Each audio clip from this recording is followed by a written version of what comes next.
کہیں ایسا نہ ہو کہ قیامت کے دن کہا جائے کہ یہ نمازوں کا تمہارا اجر تھا مگر توجہ نہ تھی، اخلاص نہ تھا، یہ سب پھل نیچے گر گئے۔ تم نے صدقے تو دیے، تم نے خیرات تو کی، تمہیں اتنا پہاڑ جتنا ثواب ملنا تھا، مگر اس خیرات اور اس صدقے میں تمہاری نیت اللہ کی رضا نہیں بلکہ واہ واہ کی نیت تھی، لوگوں کو دکھانا تھا۔ یہ پہاڑ جتنی نیکیاں تمہاری ڈیلیٹ کر دی گئی۔ کتنی حسرت ہو۔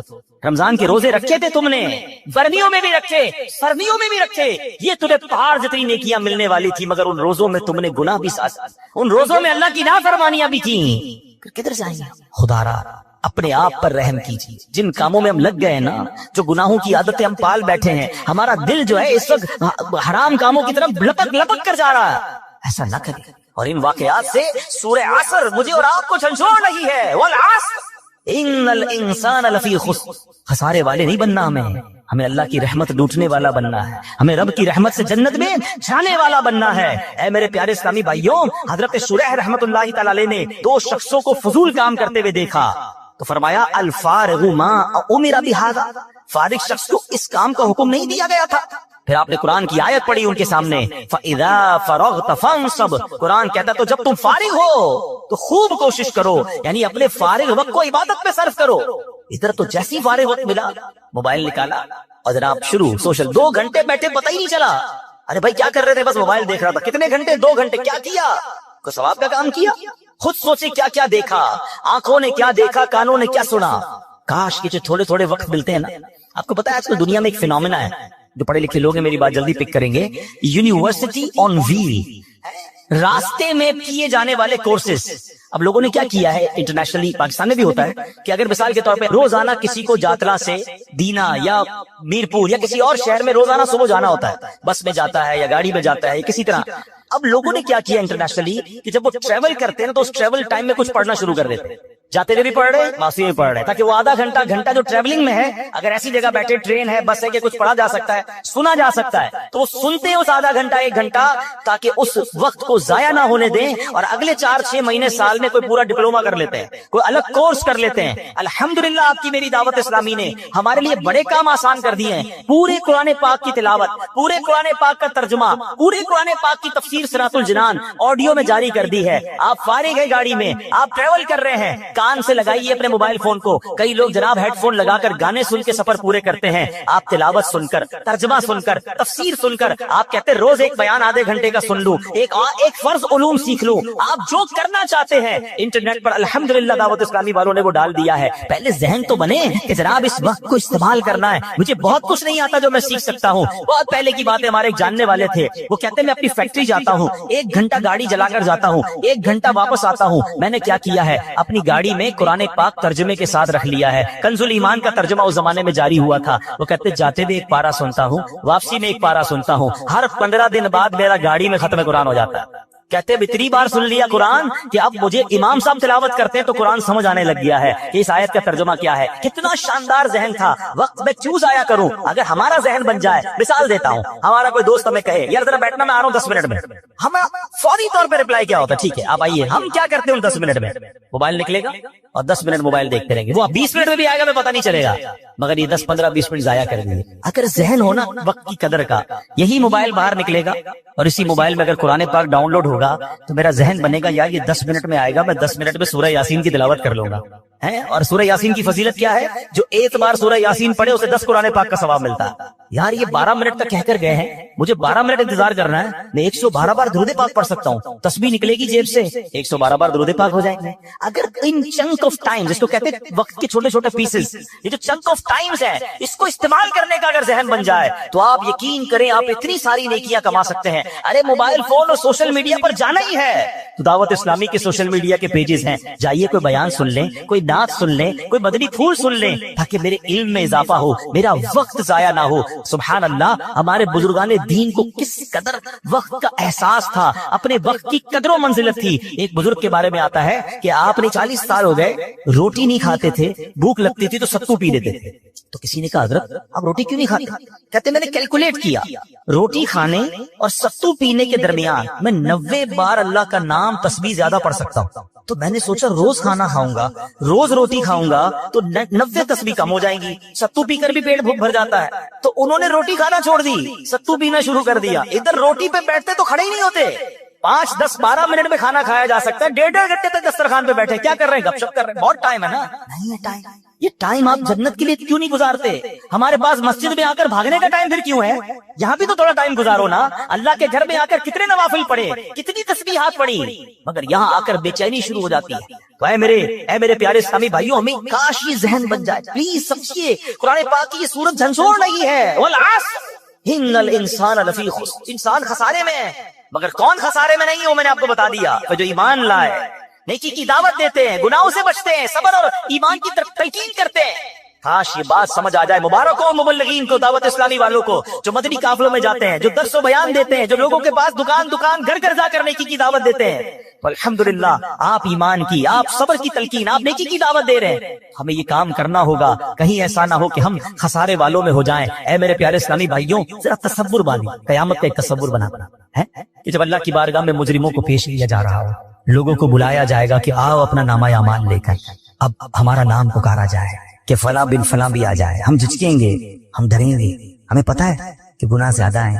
ہمیں پتا ہے کہ نامہ اعمال کھلا تو برباد ہو جائے، شرم بھی آ رہی ہوگی کیونکہ اتنے گناہ ہیں کہ لوگوں کے سامنے پڑھ کر کیسے سنائیں گے، اور جب ہمارا نامہ اعمال ہمارے ہاتھوں میں تھما دیا جائے گا تو ہمارا بنے گا کیا؟ قرآن میں بتایا گیا کہ جو مجرم ہوں گے نا، وہ پتہ ہے کیا پکاریں گے؟ جب ان کا نامہ اعمال دیا جائے گا نا انہیں، تو ان کی چیخو پکار کیا ہوگی؟ قرآن کہتا ہے یا لیتنی لم اوت کتابیا ولم ادری ما حسابیا، اے کاش کہ مجھے میرا نامہ اعمال نہ دیا جاتا اور میں نہ جانتا کہ میرا حساب کیا ہے۔ یا لیتہا کانت القاضیہ، اے کاش کہ دنیا کی موت ہی میرا کام تمام کر دیتی۔ ما اغنا عنی مالیا، میرا مال میرے کچھ کام نہ آیا۔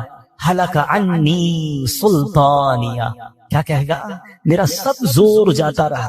آج کہتے لوگ میرا بڑا کرو فر ہے، میں فلاں علاقے کا چیئرمین، میں ناظم، میں صدر، میں وزیر اعظم، میں صوبائی صدر، میں فلاں کونسلر، میں ایم این اے، میں ایم پی اے، میرے ڈالے، میرے جناب گارڈز، میرا پیسہ، میری کوٹھیاں۔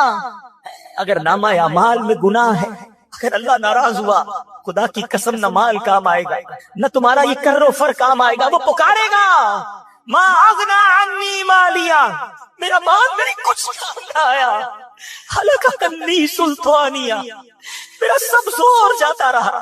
اس دن کیا کریں گے؟ اس دن کس کو پکاریں گے؟ اپنے نامہ اعمال کو ٹھیک کر لو، اپنے نامہ اعمال پہ نیکیاں درج کروانے کی فکر کیجئے میرے پیارے اسلامی بھائیوں۔ اس دن اعمال تولے جائیں گے۔ قرآن کہتا ہے سورہ قارعہ میں، پڑھیے تو صحیح قرآن کیا کہتا ہے؟ القارعۃ مالقارعہ وما ادراک مالقارعہ یوم یکون الناس کالفراش المبثوث وتکون الجبال کالعہن المنفوش۔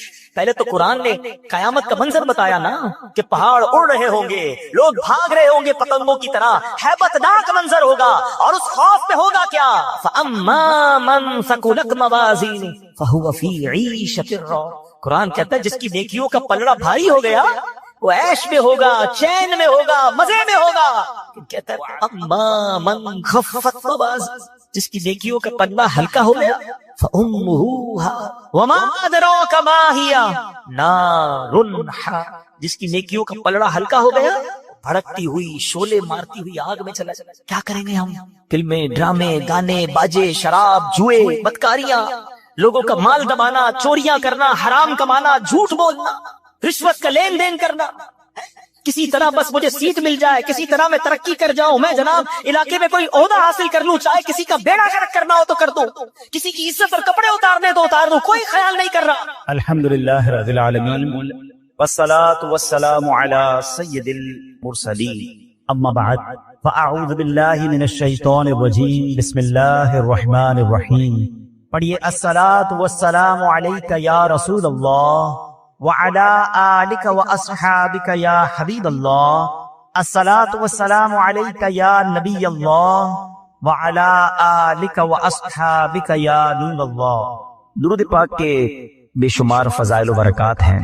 القول البدیع میں ہے حضرت ابو عباس احمد بن منصور رحمت اللہ تعالی علیہ کو انتقال کے بعد کسی نے خواب میں دیکھا کہ وہ سر پر موتیوں کا تاج سجائے، جنتی لباس میں ملبوس، شیراز کی جامع مسجد کے محراب میں کھڑے ہیں۔ خواب دیکھنے والے نے عرض کی ما فعل اللہ بکا، یعنی اللہ پاک نے آپ کے ساتھ کیا معاملہ فرمایا؟ تو فرمایا کہ میں کثرت سے درود شریف پڑھا کرتا تھا، یہی عمل کام آ گیا، اللہ پاک نے میری مغفرت فرما دی اور مجھے تاج پہنا کر جنت میں داخل کر دیا ہے۔ کیا بات ہے درود پاک کی! آپ یقین کریں، اگر میں آپ سے یہ کہوں کہ زندگی میں ایک مسلمان ہونے کی حیثیت سے اگر آپ اپنی خواہشات، اپنی ڈیزائرز کیا کیا ہے لکھیں ذرا، کہ مجھے دنیا میں کیا چاہیے، مجھے مرتے وقت کیا چاہیے، قبر میں کیا چاہیے، مرنے کے بعد محشر کے دن میں کیا چاہتا ہوں، کبھی اکیلے بیٹھے نہ تو لکھیے گا، ٹھیک ہے؟ اور اب میں آپ کو بہت ساری حدیثوں کا کچھ نچوڑ پیش کرنے جا رہا ہوں، سنتے جائیے اور سبحان اللہ بھی کہتے جائیے۔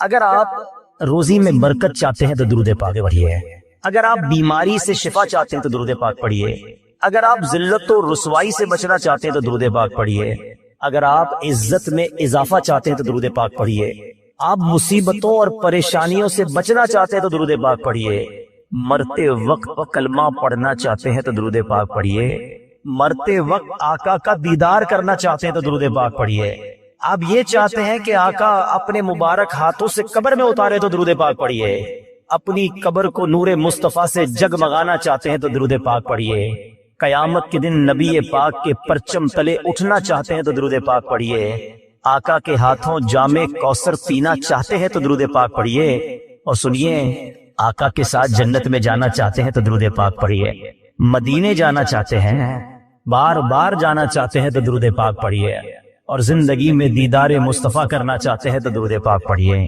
کچھ باقی رہ گیا ہے؟ اللہ اکبر یا رسول اللہ، مجھے بتائیے اور کچھ باقی رہ گیا ہے؟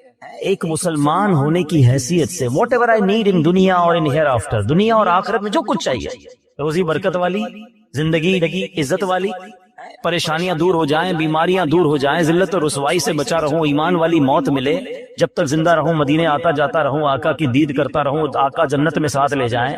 اب کچھ باقی بچتا ہے، اب یقین کریں میں نے اپنی طرف سے نہیں بتایا، یہ جن کا کچھ مطالعہ ہے تو ان کو یاد آ رہا ہوگا کہ اس ہر جملے کے پیچھے کوئی نہ کوئی ایک روایت یا کوئی نہ کوئی حدیث موجود ہے، یعنی یہ سارے انعامات دنیا کے، قبر کے، حشر کے، یہ سارے انعامات نبی پاک نے درود پاک کی فضیلت میں بیان فرما دیے ہیں۔ یہ ایسے ہی شاعر نے نہیں کہا کہ ہر درد کی دوا ہے صلی علی محمد، تعویذ ہر بلا ہے صلی علی محمد صلی اللہ علیہ وسلم۔ پھر کیوں نہیں پڑھتے؟ یعنی اتنے سارے مسئلے حل ہو جائیں ایک ہی وظیفے سے۔ لوگ پوچھتے رہتے ہیں کوئی وظیفہ بتا دیں، روزی میں برکت کا بتا دیں، پریشانی دور ہو جائے بتا دیں، مدینے کا کوئی وظیفہ بتا دیں، اور یہ سارے وظیفے درود پاک میں چھپے ہوئے ہیں۔ پکڑ لو نا درود پاک، پھر دیکھیں اس کی کیسی برکتیں آپ زندگی میں دیکھیں گے، آپ کا چہرہ شاش بشاش ہو جائے گا، آپ کی طبیعت فریش ہو جائے گی، آپ کو مزے کو مزہ آ جائے گا۔ بس درود پاک کی کثرت پڑھتے رہا کریں، پڑھتے رہا کریں، انشاءاللہ برکتیں ہی برکتیں۔ میں بھی نیت کروں، آپ بھی نیت کریں۔ ایک اور خوبصورت بات بتاؤں، جو بڑی خوبصورت آیت ہے، میں سمجھتا ہوں شاید دنیا بھر کے عاشقان رسول کو یہ کم از کم آیت تو سب کو یاد ہوگی۔ کون سی آیت؟